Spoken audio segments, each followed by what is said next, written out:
Hello everyone, welcome to study time with new informative video।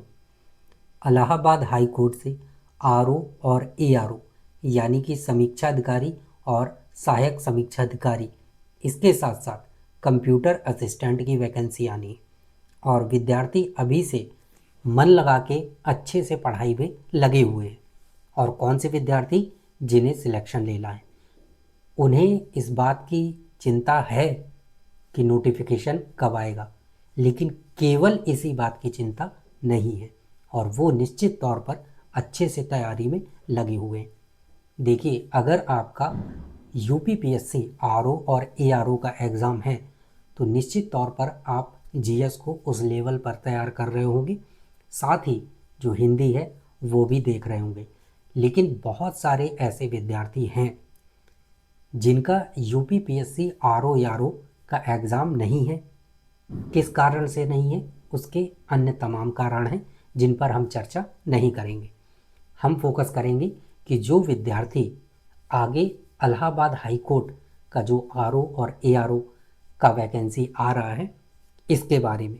तो जो भी विद्यार्थी इसके लिए सीरियस हैं वो निश्चित तौर पर अभी से लगे हुए हैं और उन्हीं में से एक आराध्या पांडे जी हैं।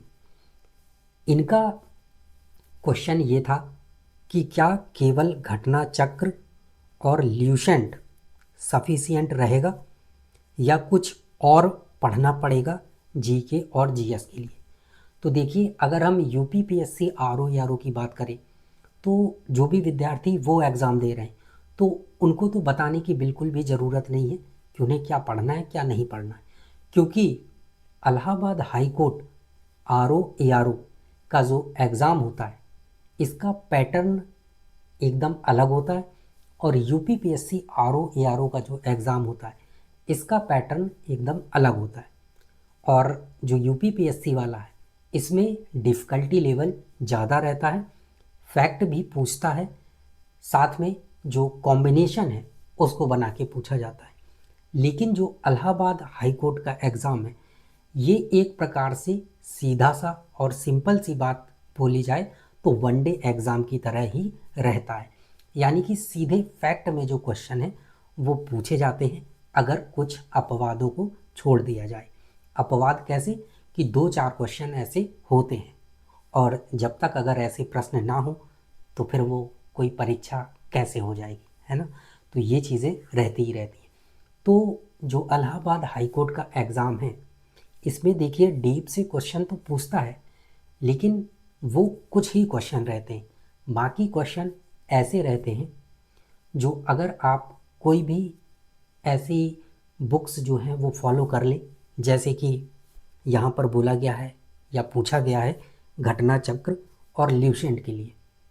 तो जी हाँ, अगर आप घटना चक्र और ल्यूसेंट अभी से पढ़ना स्टार्ट कर देते हैं, अगर आगे आपका कोई एग्ज़ाम नहीं है, सिर्फ आप इलाहाबाद हाई कोर्ट के लिए देख रहे हैं, तो अगर आप अभी से इसमें फोकस करेंगे तो निश्चित तौर पर आपका जो एग्ज़ाम है वो बेहतर जाएगा।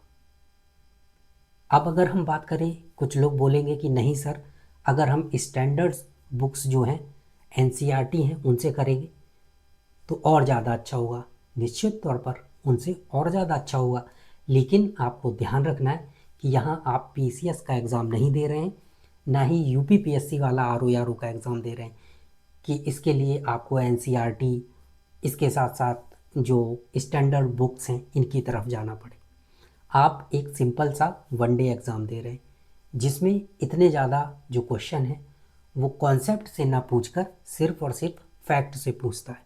इसलिए अगर आप अभी से घटना चक्र और ल्यूसेंट को लेकर चलेंगे और अभी से इसमें फोकस बना के रखेंगे, देखिए ऐसा नहीं कि केवल आप इन्हीं को लेके बैठे रहें और बस हो गया, नहीं, आप ये कह सकते हैं कि इनको लेकर चलना ही चलना है।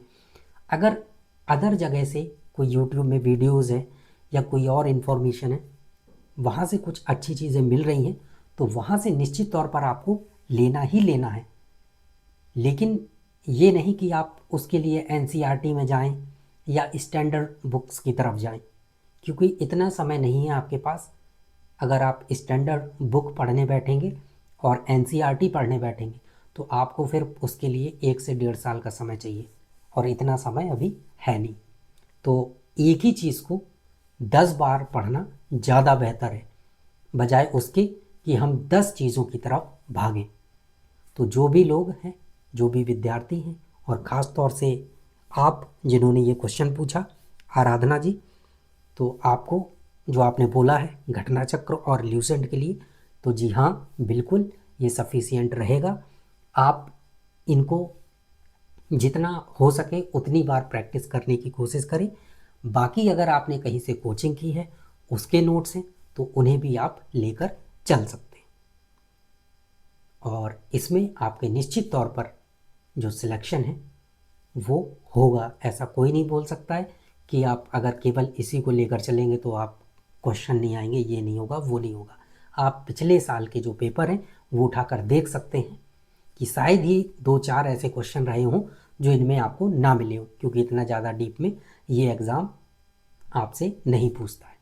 ठीक है, तो आप इन्हीं को लेकर अगर चलते हैं और फोकस बनाए रखते हैं और बाहरी जो चीज़ें हैं उन्हें भी थोड़ा बहुत देखते चलते हैं, तो निश्चित तौर पर ये चीज़ें आपके लिए पर्याप्त रहेंगी इलाहाबाद हाई कोर्ट आरओ का एग्ज़ाम निकालने के लिए।